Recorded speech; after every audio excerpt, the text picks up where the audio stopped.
Back at it with Hitting Hard with Jon Chuckery on Locked On Sports Atlanta, asking you head over to youtube.com, put Locked On Sports Atlanta into your search browser, hit the subscribe button, leave us a comment about what we are talking about. And of course, always follow me on my personal Twitter page at JMCH316. Well, the Braves had a good weekend. They won a series, had a chance to sweep yesterday, came up a little bit short. Would have been nice to sweep the Marlins and take care of business as they were wrapping up this little road trip that they had. Now they come back home, get ready for 4 with Philadelphia. Then we got the Marlins. And look at the Braves schedule, by the way, coming up. Marlins, Phillies, Colorado, Arizona, the Pirates, the Oakland A's, the Nationals.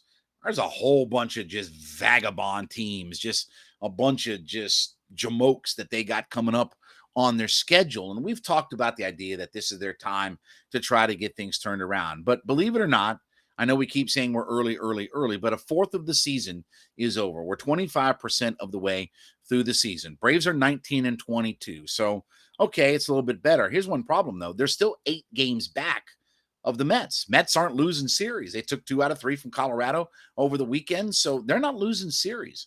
And that's without, by the way, Max Scherzer and Jacob deGrom. So literally the 2 best pitchers on the entire planet of Earth aren't even in their rotation right now, and they're still just winning series and finding a way to get it done, and they're 8 games up. How do I describe the Braves thus far? Very underwhelming. That's how I would describe the Braves. Very underwhelming.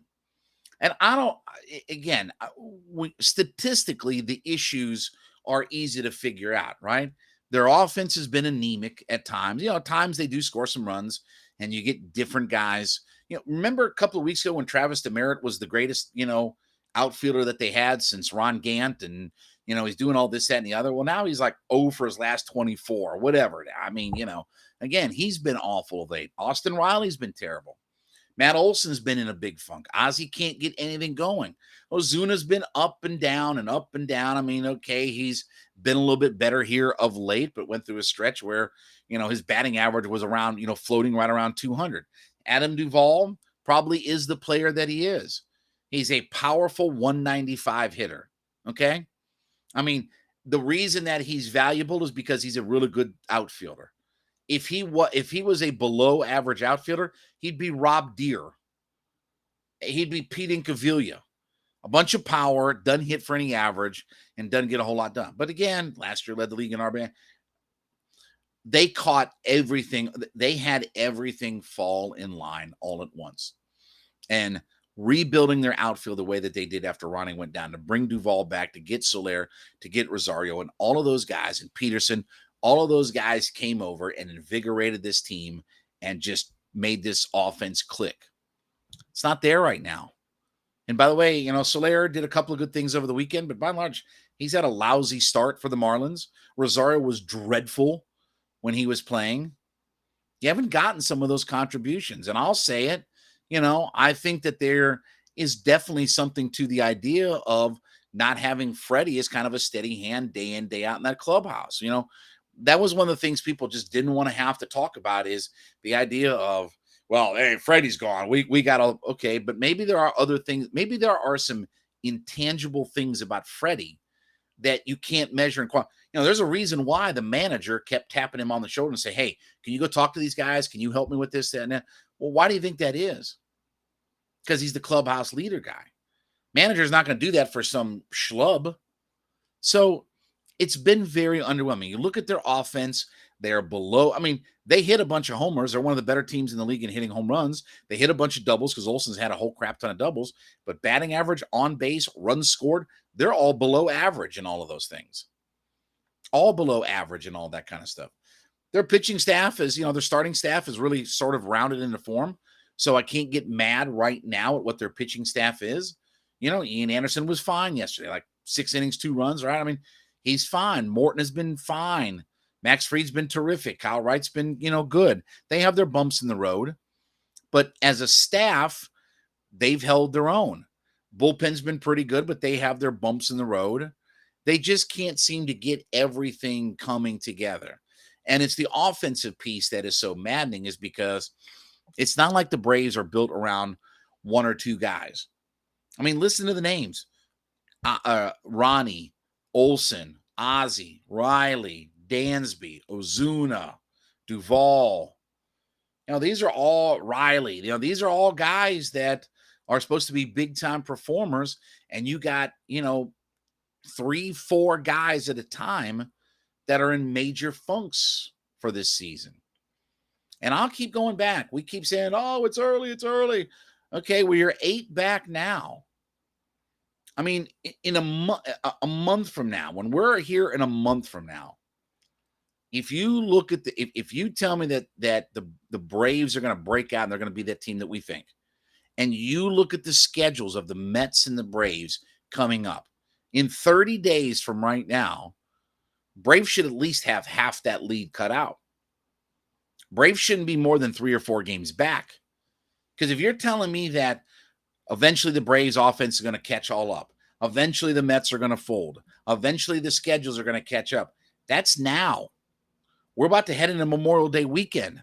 I know there's a lot of, Jamokes and Gavones and stuff like that go, I don't look at the Major League Baseball standings until Memorial Day. Well, hey, Chief, guess what? That's a week from today. What are you going to look at if the Braves are 8 or 9 games back?